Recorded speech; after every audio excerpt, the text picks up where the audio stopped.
When you look at the economic forecast for 2026, it's kind of like reading two completely different books at the same time. One book is all about a booming stock market and incredible corporate strength, but the other? That one's about rising debt and a real financial squeeze on everyday people. So the big question is, how can both of these stories be true? Well, let's jump in and try to figure it out. All right, let's start with the Wall Street side of things. And it all kicks off with this one huge number, 8,100.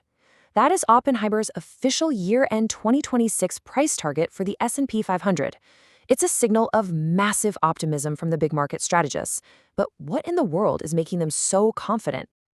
So what's the logic behind that super bullish number? Well, according to Oppenheimer's chief investment strategist, John Stoltzfus, it really boils down to two things. First, a U.S. economy that's just been surprisingly tough and resilient. And second, corporate earnings that have just kept on beating what everyone expected. I mean, that's a pretty powerful 1-2 punch, right? And this isn't just some gut feeling they have. It's backed by some seriously hard numbers from 2025. Just take a look at the Q3 earnings. They grew by almost 13%.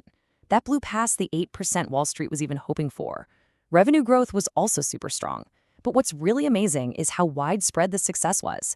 10 out of the 11 market sectors actually saw positive growth.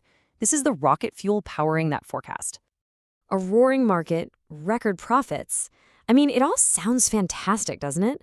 But this is exactly where the story starts to get complicated. We have to ask the really important question. Is this what the average person is actually feeling in their day-to-day life? So let's pivot. Let's step away from Wall Street for a minute and look at the story unfolding on Main Street. On the total flip side of that coin, we have this number, $18.59 trillion. According to the latest data from the New York Fed, that's the total amount of debt U.S. households were carrying in the third quarter of 2025. It's just a mind-boggling figure that paints a completely different picture of the economy. And the crazy part is how personal this debt is. A huge piece of it is literally sitting in people's wallets.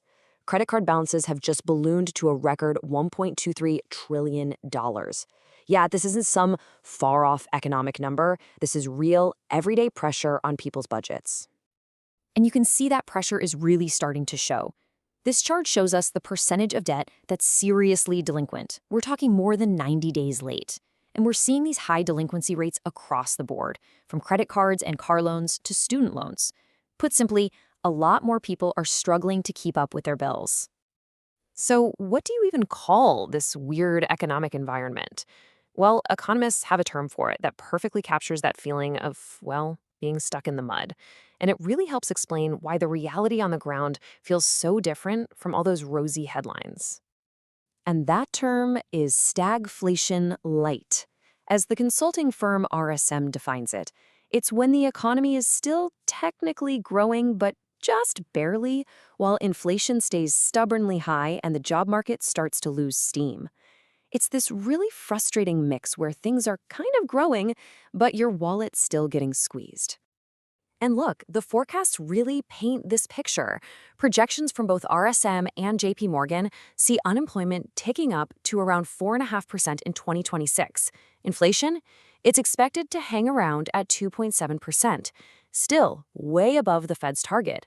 And hiring is predicted to slow way, way down. This is the other side of the 2026 economic forecast. So here's the bottom line. When you smash together that sticky inflation, rising unemployment, and record high debt, what you get is what RSM is calling an affordability crisis. This is the core reason why you might be looking at the stock market hitting records and just not feeling it. It's why consumer confidence has stayed so low.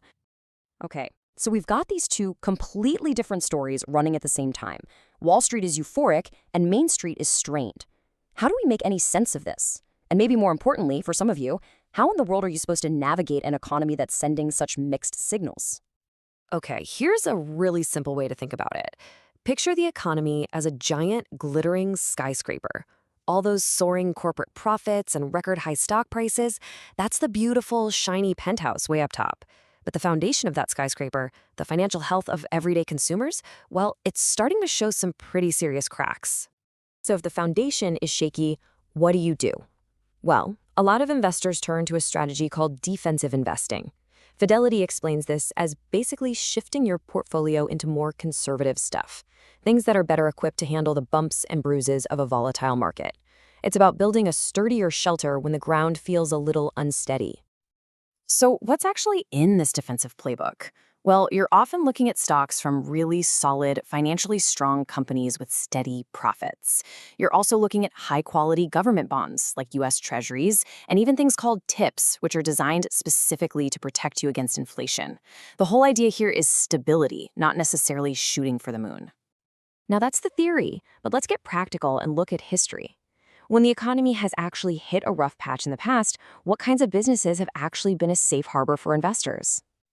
It turns out there's a pretty clear pattern. The businesses that tend to hold up the best are the ones selling things we absolutely need, no matter what the economy is doing. We're talking about things like groceries, medicine, and electricity. And what's really interesting is that businesses for people trying to save a buck also tend to do well. Think about discount stores or even auto parts stores for when people decide to fix their car instead of buying a new one. So let's bring it all back together. Here it is, the two stories of 2026, side by side. On one hand, you have the incredible optimism of Wall Street, with its sky-high targets and amazing earnings.